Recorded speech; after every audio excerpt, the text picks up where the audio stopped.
Hello, friends. Welcome, everybody, to a new episode of Merging Minds, the podcast that is brought to you and powered by bureauworks.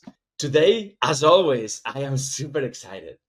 You know, when we started this podcast, we always try to bring you leaders that are prominent, leaders that are figures that whose work, whose ideas of leadership, whose team management we believe are human and are worth promoting and talking with and talking about, right?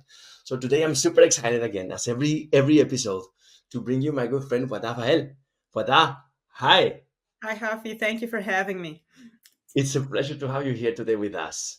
It is my You're a pleasure. friend of Thank us. You're a friend of me. You're a friend of this house. You've been working with us for many years. So for us, this interview had to happen. Thanks for taking it. Absolutely, my pleasure. Thank you for taking the time, especially that you're on the other side of the globe right now. You see, I mean, this couldn't be more. I'm in Japan. I've been recording the last few podcasts from this side of the world. Like for the last few months, I became fully nomadic, and I'm in Kyoto, Japan today. So I was saying in Kyoto. Where are you dialing from today? Where are you based? I'm based in the Midwest, in the beautiful Wisconsin. So it's early morning for us. Well, not very early. And yeah, we're enjoying the first few days of spring. The flowers are blooming, the birds are chirping. It's a great day. Life is And good. I've been in shorts for a month. And you tell me you're enjoying it. Oh my god, this is so unfair. Anyway. So, friends, for those who still don't know Wada, I'm going to introduce her to you. Wada is a professional in the localization and globalization industry, working especially in the tech side, with over 20 years of global business experience, leading localization strategy and operations for power brands like Harley Davidson, Xerox, and Zendesk. Today, Wada leads global engagement at Zendesk. Her team is responsible for the last mile of hyper-local marketing content around the globe. Um, that's very interesting. We're going to talk about what global engagement is today, Wada. Yeah, It's a term that I heard for the first time when I last saw you in person, which was a few months ago in California. I It was- remember. You remember, right? We did an event where we spoke about this. A lot of people presented super interesting ideas on the approach that global brands, are having now, uh, given the current status of the world, right? And that's what we Hmm. discussed. Hmm. But I also like if you know me, you know that I always want to have fun, and I want to introduce you the fun part of Wadatu as well. And I want to ask you like for a fun, quick thing about you. Come on, share with us something that is fun. Share with us something that you say. Okay, this is the fun part of Wada. Well, I don't know about funny. I think most people perceive me as too serious, especially my teenager. But let's see. When I'm not at my desk, you'll probably find me at a national park, somewhere in nature. I love music. Maybe some fun fact about me is that I still preserve over a hundred cassette tape with 80s music on them, and I refuse to let them go. But you have the Um, cassette tape and you have the player as well, cassette player as well, or that's I gone. have I have a Sony stereo with a double tape. You know, the ones in the past where you listen to the song that you liked on the radio and you would go and record it, and half of it has ads on it. But Yes, yeah, yes, I I'm one of those too. live in that past for that part. Other than that, I'm an avid cook. I'm Mediterranean, as you know, and food is a lifestyle, and it's my me time. Whenever I need to resolve the world's problem, I basically go to the kitchen. That's I love it. I love it. I love it. And I ask like normally when the guests come and at the end of the interview, I try to ask them three questions that some of the answers are super funny sometimes. So I want to ask them now. Let's change it today. I'm going to do it at the beginning, right? And I always ask, what is the last thing that you Googled? Say something funny that you Googled. What was the last thing you Googled? What? That's interesting. The last thing that I Googled, can I check my browser? Yes, yes, totally, totally. The last thing I Googled was actually an iPad pin for my son because he's an artist, my younger son, and he likes to draw. And he wanted an iPad pin. And that was the last thing I Googled.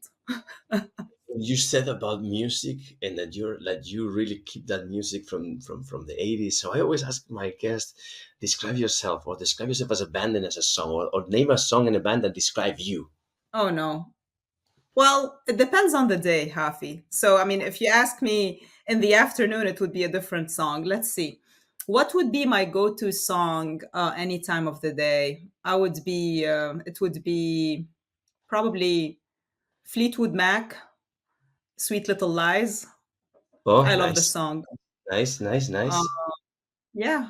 Well, but early this morning, I was rocking Taylor Swift, Welcome to New York. I mean, it really depends on the time of the day. Yeah.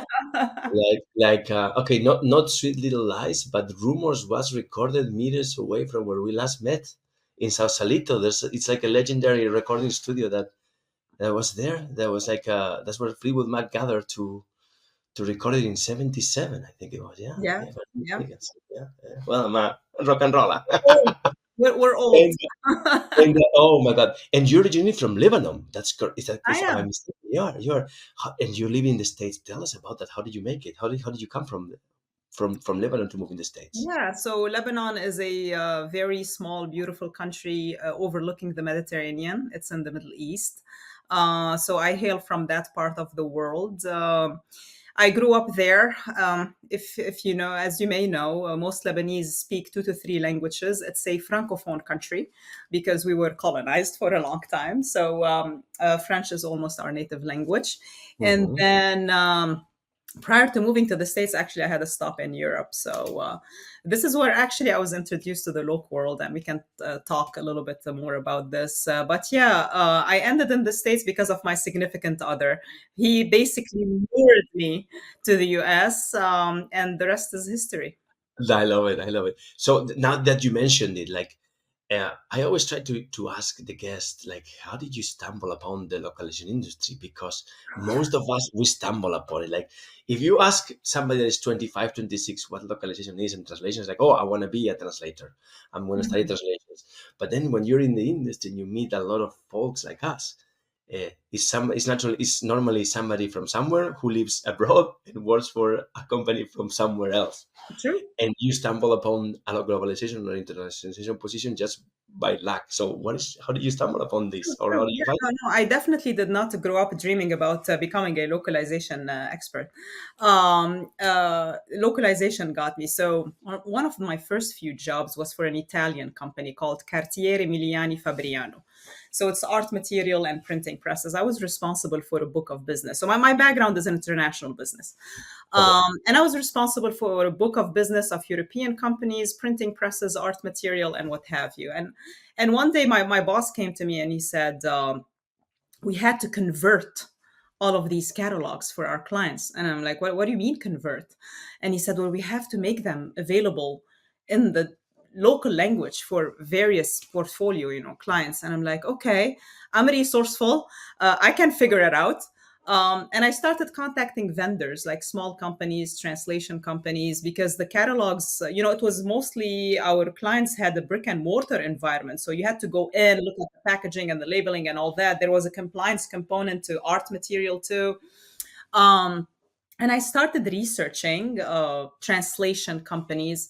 And I came across a small outfit in Italy. I remember Senior Conte was super helpful, and he introduced me to this world of fuzzy matches and locking words and desktop publishing and so forth and so on. And I indirectly became responsible for all of the localization of the product at the same company, in addition to the global sales role that I was responsible for. And then I moved to the States, and I was surprised to know that there was actually a master's level degree in localization in universities like Kent State University, Monterey, and I think Madison has it now, University of Wisconsin Madison. And I got full assistantship, and I majored in it. Started after that working on the buyer vendor side of the business. I wanted to understand the lay of the land, the skeletons, the suffering that vendors had to go through. And then after that, moved to the buyer side of the business. Started in tech with Xerox. And then I was fortunate enough to land a very nice position with Harley Davidson Motor Company, where we built something amazing from scratch. It's still running for now after I left. Spent 8 years there, one of the most iconic brands in the world. As you know, it's the only brand that gets tattooed on an arm. Yeah, So the localization aspect of marketing material brand, and even the bike itself, how you need to customize it for each market, was amazing. And then after that, Zendesk came up. It was a very intriguing position related to marketing localization. And to me, it's very important to choose the brand you work with. Is it iconic? Is it on its way to become iconic? Is it a local brand going global? So I factored all of these in my decisions, and I took a chance on Zendesk, and I celebrated my 4 years last week. nice. Congratulations on that. Congratulations on Thank you. that. Everyone keeps saying 4 years is a long time in tech. It's a lot of pressure. Yeah, I personally believe that it's nothing is long or short. Is how you feel. Like you're happy. So Oh if you're happy, be there 20 years or yeah, yeah. whatever. If you right. As long And as you have a sense of purpose, I feel, and if you like the team that you work with, time is just a measure. from and I have a question to ask you from localization. We've evolved to globalizers to globalization, and now you guys at Zendesk took it to the next level and call it like global engagement, Hmm. Hmm. global engagement department, right? Tell us a little bit about that. Yeah. So global engagement is, well, engagement marketing is actually a marketing specialty, and global engagement is when you take engagement marketing and you manage it globally, and it touches on various types of content. It could be short form content like emails and product messaging, social media, and long form content like website. Ads, well, they have to be long ads, but and interestingly enough, legal, because if the legal content goes on the website, then the marketing team eventually owns it if you manage the localized pages of the website. So global engagement, the name speaks for itself. Basically, it is every interaction or type of content that reaches, connects, and engage with a global customer overseas. Okay, okay, okay. That is a very beautiful name that you guys have used and found for what we're doing. That precisely like describes perfectly what the mission of our industry is, right? Like Absolutely. The and human aspect of it, the human yes, aspect of the industry is actually what keeps me going in this industry, is the fact that you're connecting and engaging at a yes, human level. yes, yes. And look at that. Look at that. We're now in the era of AI, aren't Mhm, we? Like entered mhm. the era of AI like crazy in the last couple of years, right? So I want to ask you, like, how did that global engagement evolve now in the era of AI? Well, it's evolving by the second, I would say. It's like the stock market. You wake up every morning and you see where it's heading. It's amazing. I would say in global engagement, we were ready for AI, and not every company or every department can be ready for a black swan or a disruptor. Right? We had a solid foundation in terms of managing short form content, long form content. We had our ducks in a row from a technology perspective. So we were quite matured in terms of machine translation, neural MT, and what have you, and translation memory. So at TMS, obviously, we leverage bureauworks. So no, we knew we were set up for success. And then I think AI was on our side because it worked very well with short form content, which was the bulk of our business. So if you have a solid foundation with glossaries and translation memories and even a trained MT engine, and you couple it with AI, you get real good results across various languages. So while various other departments at Zendesk were trying to figure out how to leverage AI, we were ahead of the game and rolled out 4 use cases in less than 6 months after the spike of ChatGPT. So that gives us an edge, and it yielded amazing cost and time savings for short form content. And now we're experimenting with long form content, and we're getting actually pretty good results. So we've embraced it. We pressure tested it. We were curious about it. We were not afraid of it, and I think that is why it's working well for us. You mentioned it now, like in your department, you were a trailblazer of that, right? Mhm. Hmm. And like for those who know me, like I am a privilege because I am able to travel around the world, meet the people, meet all the leaders, and everybody's talking now about a lot of challenging because people didn't get ahead of the AI wave now, right? Yeah. It's been impacting businesses from the vendor side, sometimes badly, sometimes less badly, and some others have adapted faster than or at the pace that you just mentioned, that like this, like the stock market, like this, right? Mhm. So uh, but it's challenging, and I see a lot of challenges happening, and Certainly. Hmm. since you've adopted it, you are leading leading in this precise thing, like what do you think are the biggest challenges that people that have not adopted this are going to face or are facing right now? What is your take on this? Well, if we look at the localization industry, I think the challenge is from the vendor side is how to be ahead of the game for the buyer and be resourceful and not redundant. So what I'm observing right now on the in the vendor landscape is that there are very nice offerings out there, but they're all redundant. And they eventually cancel each other. So this is an area where I feel that vendors need to pay attention to, pause a little bit, look at what's available on the market before you invest and build the next great thing that you think is great, but eventually is going to be redundant and maybe obsolete in a few weeks after you launch it. So I think vendors need to pay attention to that area. On the client side of the business, from an AI perspective, I do feel that we need to continue to pressure test it and get the best out of it and not be afraid of it. Also, there's an opportunity to look at the roles of the agencies that we have in place and how they interact with it, with AI. We have a duty to set them up for success too. As a client, it's not always on the vendor for them to come to us and present the best solution. Of course, we want the best in class. Of course, we want thought leaders. But at the end of the day, especially if you're working in a multi vendor environment, it is on the buyer to to connect the dots and find the weaknesses and the strength between the vendors and build upon them, and also evolve the roles. And I like to use the word evolve, not change, because I do see a role for vendors in the futures agencies. There's now this fear around AI wiping off a multi-vendor network or replacing agencies. It might happen in certain sectors if it's not managed well. But in tech, for example, I see the vendor's role evolving from heavy lifters and scaling to gatekeepers. So now instead of having, let's say, two, three heavy lifters that are scaling content, we can rely on AI and move these vendors from a heavy lifter to a gatekeeper so they could be the final set of eyes, making sure that the copy is published grade and ready for launch. Um, these are the opportunities. Now, will they impact? Now, what the challenge would be? The challenge would be how the vendors will embrace that and will they be ready for it?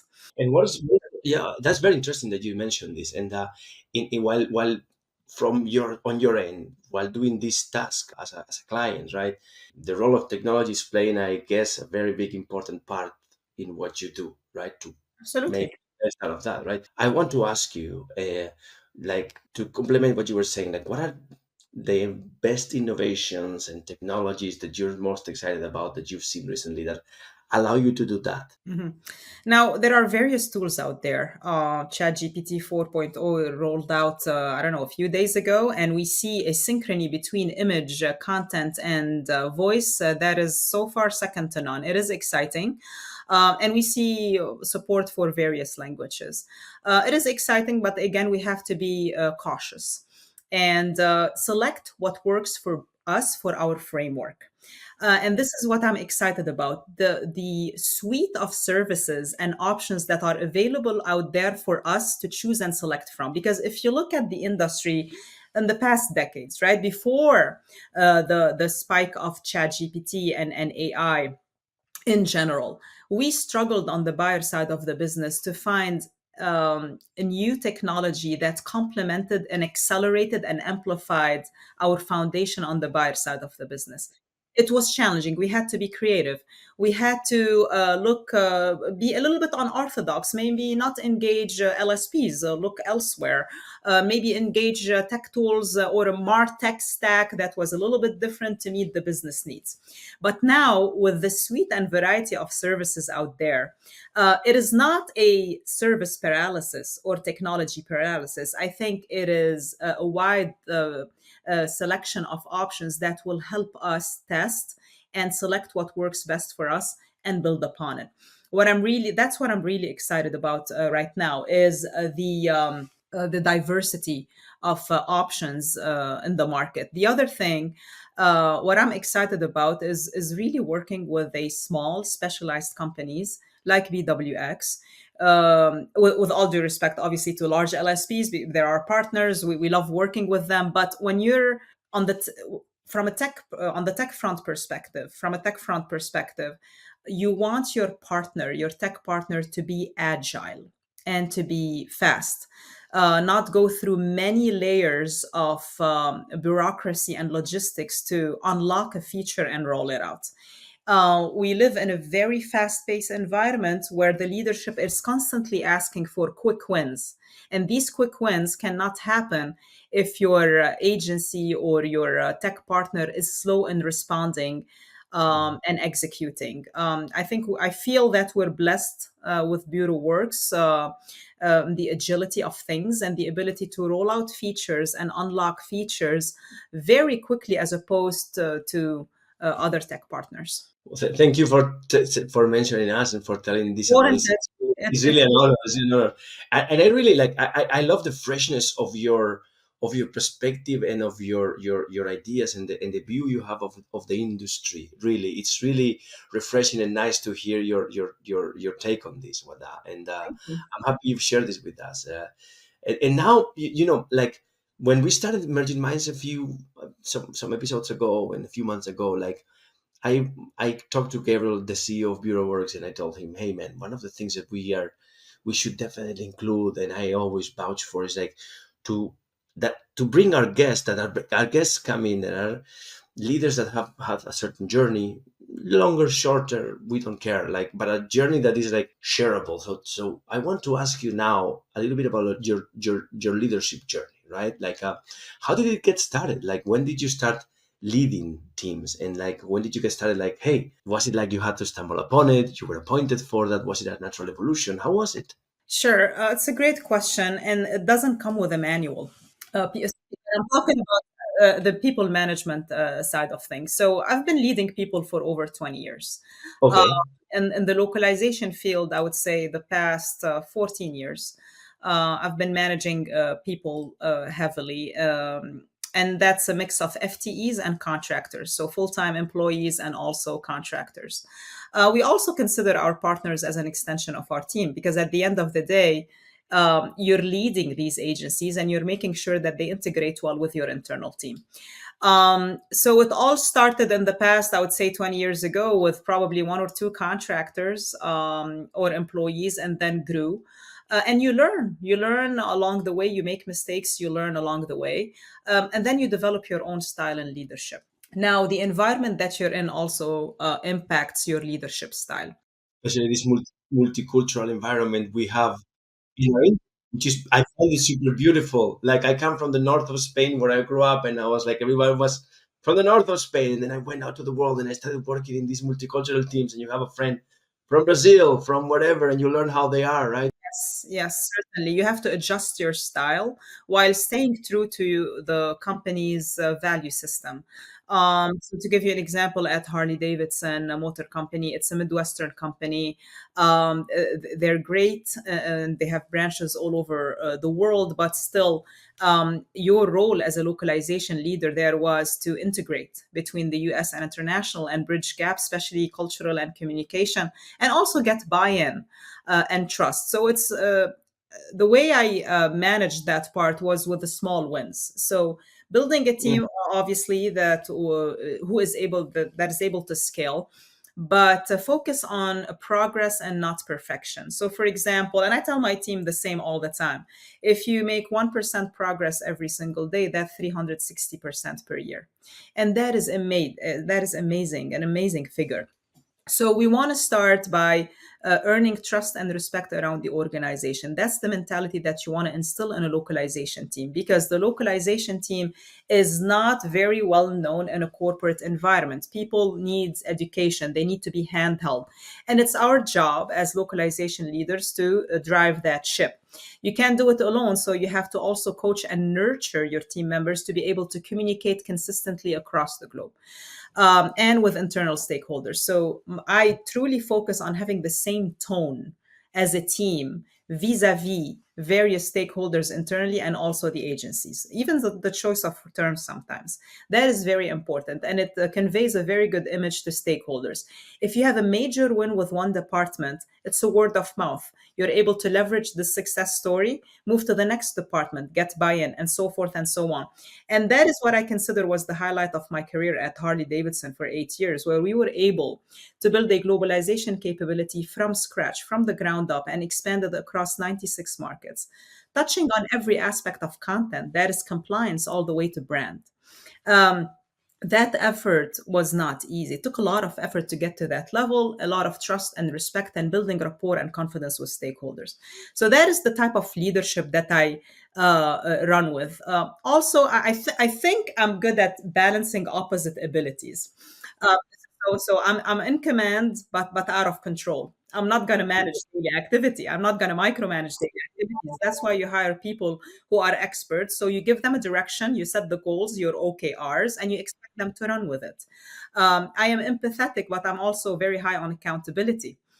If things go wrong, we are responsible, right? I am strategic, but I'm not afraid of getting into the weeds.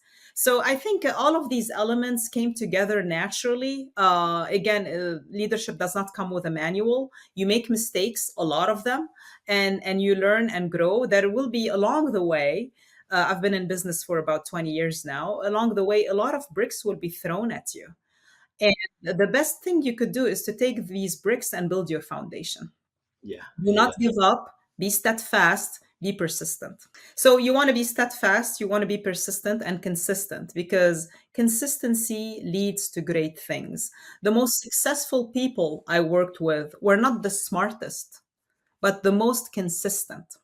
And that's what I look for in my team members, the level of consistency and commitment. that's. It's very interesting that you say this. It's very interesting that you say this. It's an amazing approach you have to human leadership. It's an amazing. It's like very interesting approach you have to people, right? Because I believe, and I think I've mentioned it in the past. I grew up in the '90s. In the early 2000s, where I developed my personality, let's say, right? And you have the image always of a leader like being the shepherd that is always behind the sheep, I'm like not sure. yes, Herd yes, cats. and that's the, and then the fact that you're talking to somebody and to people nowadays that are really taking care of the people, the human, like saying, "Hey, be persistent. You can succeed. You don't have to be the smartest in the town. In town, that really speaks well. That to me, that shows a real great human leader as you are, right? And you mentioned a couple of things that I love. One is the persistency, and the other one is the empathy, right? Those, from my perspective, and as thinking of leadership and writing that I do sometimes, etc. I try to quote those two because empathy is super beautiful to talk about it, but it's very difficult to apply, right? It's very difficult to always put yourself in the shoes of other, right? You don't know. I mean, I don't know what's going on in your life at 100%, right? And I know you, but and then it's difficult, it's very difficult. So I think that's key, right? Like you said, like persistency, it's also super key. And I would add a third that I try to mention sometimes, and I think is like create opportunities for all those around you that Definitely. bring wealth, not riches, but wealth. Like as a leader, I think bringing wealth to those around you, like, hey, here's an opportunity of having this holiday. Here's an opportunity to have it for you to having this formation. Here's an opportunity for you to have that. I think that helps a lot, right? Is there any other skill that you think of that you say, hey, I'm and this one? Well, I believe in giving my team visibility. If a mistake happens, I own it. If we succeed, they own it. Also, throughout my career, I made sure to avoid the redundancy when building a team. Mm-hmm. So each person is specialized and unique with their skill set, and that difference between various team members lead to success. But you also have to be very thoughtful on how to unlock the potential of these people. Because some people, for example, they are great at what they do, but the minute you assign team members to them, they're not going to be able to function. So rather than making them feel bad about this, you have to empower them as individual contributor. It's okay to stay and be great in your own role. The pressure that we put on the next generation and the new employees is that they have to, in order to grow, they have to have a certain title and they have to have X amount of direct reports to be able to succeed. And in my opinion, and I'm a little bit unorthodox, that is absolutely wrong, because you're killing the spark of this individual who is great at what they do. So I try to really understand the mindset of my team members the first few months when we start working together, to see, okay, how can I unlock their potential? What are the areas that could be improved? What are their strengths? And go from there. Again, I believe in visibility. It is important to empower your team members, push them, challenge them, but also not handhold too much. So if my team members have a problem, my door is always open. You can come to me, but you also have to have two potential solutions in mind for us to brainstorm, because I'm not going to give you the answer. We're going to work on it together. Also, one thing, because now the next gen of localizers, I think we have a duty towards the next gen of localizers on how we define empathy. We should not confuse empathy with getting away with sloppy work. And I think this is happening during these times in some cases, where people play the empathy card to get away with sloppy work. And as leaders, it is our duty to not only empower employees and show empathy and be there for them, but also teach them mental toughness, because Yes. life is difficult the way it is, and it's Yes. going to throw things at you inside or outside localization. So empathy is important. We are all humans, but mental toughness is even more important for long-term sustainability. And as leaders, we need to nurture that part. Yeah, it's great that you mentioned this, because the first thing I thought of, and we were like, everyone was super supportive with it, like when it came up, like the woke movement, like all those bases of that movement, that was beautiful. That was like, hey, It still like, is. it Yeah. still is, it still is, but sometimes it gets to empower and to Misconstrued. Yes. yeah, to misconstruct things that are like, hey, because you mentioned it, like life is difficult, and as it is, and it can get complicated, and we're not ready to Yeah. accept a lot of times what's coming up, not only in like Alexia said, but in life, right? And sometimes these things happen, right? It's great that you mentioned these things. Like, also, I'm really enjoying the conversation, because I wanted to ask you as well, and it's regarding this thing that you just mentioned about how you help empower your teams and how you make them grow. And I have a question to ask you, like, when you are assigned or when you hire somebody, do you like, and you see they have potential for leadership, how do you encourage them to get there? How do you help them to get there? Can you give us a couple of examples, like quick examples on how you deal with that situation? Sure. So first off, I don't look at the resume, because if they're hired, that means that they're qualified for the job. Hmm. Otherwise, they wouldn't be on the team, right? But you look at the soft skills. A good leader, a good team leader, in my opinion, is someone who's very level-headed and who's able to delegate. And you can notice this on the first few interactions with various team members. For example, they're not holding on to their tasks. They're not trying to own and capture. When you notice a this trait of delegation, you then know that these people are going to become good leaders, because they're going to know what to assign and how to assign. Relevance is going to be very important. Also, great communicators, because as a leader, it is important not to be super high level, especially if you're nurturing younger generations. If you're going to provide instructions in two lines and come what may, then it's going to have a negative impact on the overall journey of this individual. So if a person or an employee has very good communication skills and crisp, it doesn't have to be detailed, super detailed, but it has to be precise and crisp, then that's the trait that this individual is going to be a good people manager. Now, but you also have to ask. It's not only about my conclusions. You have to have lengthy conversation with this individual, understand their aspirations, and whether they honestly want to be people managers at some point in their career, or they want to stay and be great in their own role. And that's what I try to unlock. And also, sometimes they come to you and they say, "Hey, I want to become a people manager, but I don't know how to do it. So can you help me?"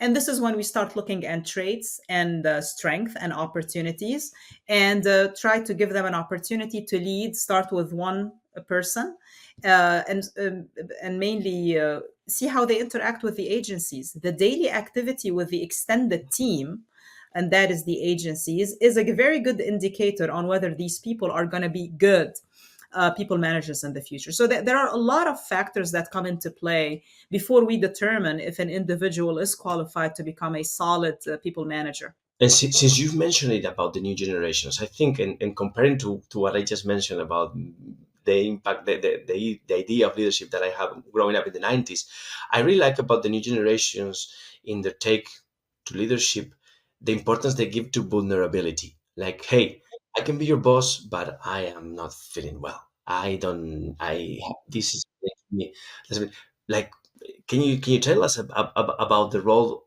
of vulnerability in the way you in your leadership style, the way you lead teams, or how you see it in this new generation? Tell us. I would say I was fortunate with my team because the mindset is quite consistent across all team members.